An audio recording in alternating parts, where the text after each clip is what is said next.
कुछ ॾींहं अॻु कंडियारो में नाज़िया भट्टीअ खे चंद अनासरनि कंडियार जा जेके आहिनि उन्हनि खंबे गुम कयो। उन खां पोइ उहा छोकिरी जे वारसनि जिन एहतजाज ऐं मीडिया ते ॻाल्हि करण खां पोइ 4 ॾींहंनि खां पोइ उनजो जेको आहे तशदुद थियल जेकी आहे बॉडी जेके असांखे मच्छी मार्केट कंडियारो मां मिली। उते पोइ मालिक जेको आहे उनखे गंबड़ खणायो विया। गंबड़ खणण खां पोइ ख़बर मिली सुबुह जो त नाज़िया भट्टी जेकी आहे उहा फौत थी चुको आहे। उन खां पोइ पोस्टमार्टम खां पोइ ख़बर मिली त उनखां तशदुद करे उन ज़ना कई आहे। उन बाबति कंडियारो एसए जो हिन वक़्तु 2 गिरफ़्तार शो कया, जंहिंमां हिकिड़ो गिरफ़्तार शो कयो अथई। हिकिड़ो शख़्स अञा ताईं लापता ऐं 2 ॿिया फर्द जेके अञा ताईं उहे सोशल मीडिया ते ज़ाहिर न कया। उन बाबति मालिकनि जिन इंसाफ़ जी घुर जे लाइ कंडियारो में बीठा आहिनि। अचो तुमसां ॻाल्हि हुनजो छा चवणो आहे?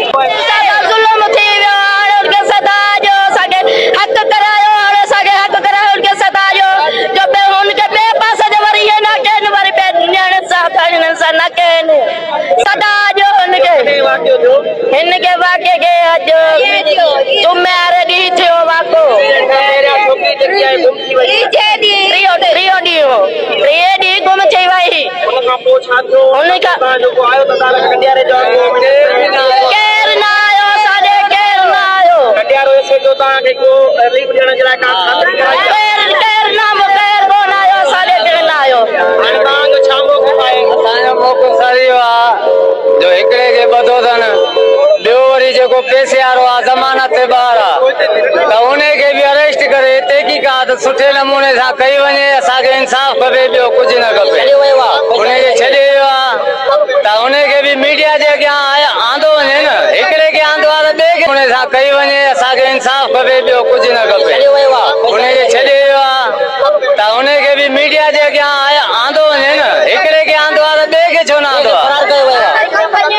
अगरि हो पैसे वारो अब जीअं त असांजे कंडियारे में नाज़िया भट्टी सां सफ़ा ज़ुल्म ज़ना थी चुकी आहे। हिन वक़्त ताईं को बि इंतज़ाम को असांजे लाइ इंतज़ार न कयो आहे। को फ़रियादी जवाबदार ॿधा विया आहिनि त हिक खे फरार कयो आहे पैसनि जे ज़रिए। कुझु नुमाइंदा असां सां साथ में आहिनि, कुझु पैसा वठी ग़लति रिपोर्टूं हलाए चुका आहिनि असांजे ख़िलाफ़। हिन ग़रीबनि सां ज़ुल्म थी चुको आहे। हिननि खे हक़ खपे। हिन सां नाइंसाफ़ी आहे। IG सिंध खे अपील आहे, DIG साहब खे अपील आहे, GM नंजार साहब घरू वज़ीर खे अपील आहे। असांखे इंसाफ़ खपे वञे।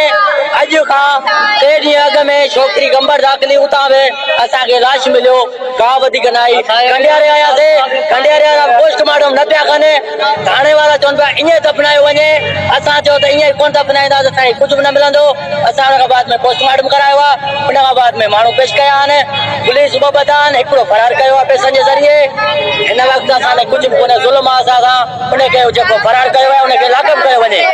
अली पंजाबीअ खे जे ज़िंदगी इज़हार जे आज़ादी जो तहफ़ुज़ इहो इंसान जो बुनियादी हक़ आहे।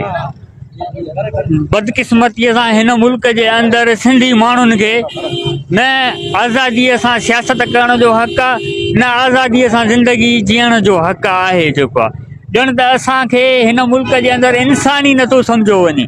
जेतिरे क़दुरु कानून जो सुवाल आहे त हिन मुल्क जो कानून अमीर लाइ कोरीअड़े जो ॼार आहे, ग़रीब लाइ ज़ंजीर बणियल आहे।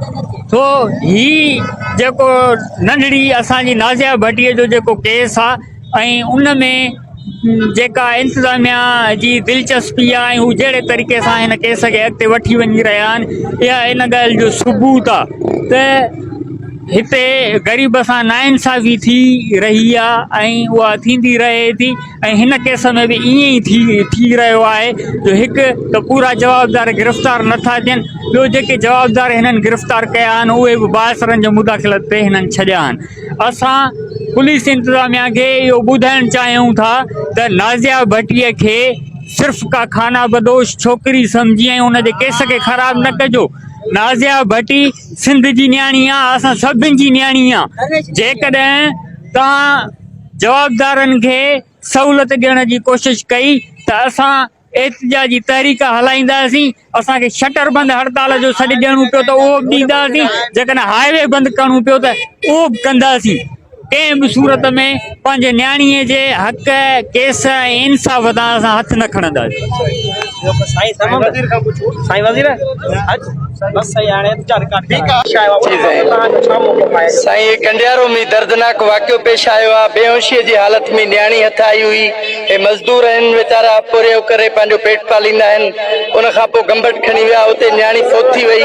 असां मुसलसल पुलिस सां राब्ते में आहियूं। उन्हनि खे असां चयो आहे त पूरी तहक़ीक़ात कयो ऐं हिननि सां इंसाफ़ कयो वञे। हिन वक़्तु बि हिननि एतिजाज कयो आहे। असां हिननि सां गॾु आहियूं।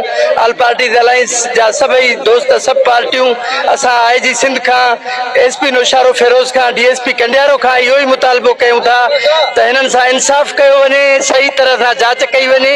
जेकॾहिं हिन जे वाक़े में के मुलविस आहिनि त उन्हनि खे सज़ा ॾिनी वञे ऐं कंहिं सां नाइंसाफ़ी बि न थिए। पुलिस 100% सुठे नमूने सां जांच करे या अदालती तहक़ीक़ात कराई वञे, जंहिंसां असां मुतमइन थियूं। असांजी इहा ई घुराई। वॾी महिरबानी। साईं, असां पंच आया आहियूं हिन जे एहतिजाज में। भट्टी बिरादरी हिकिड़ो पोरियो करे पंहिंजा खारा ठाहे करे पंहिंजे बचनि जो पेट पालीनि था। ईअं न आहे त हे ग़रीब हुजनि ऐं इन्हनि सां नाइंसाफ़ी थिए।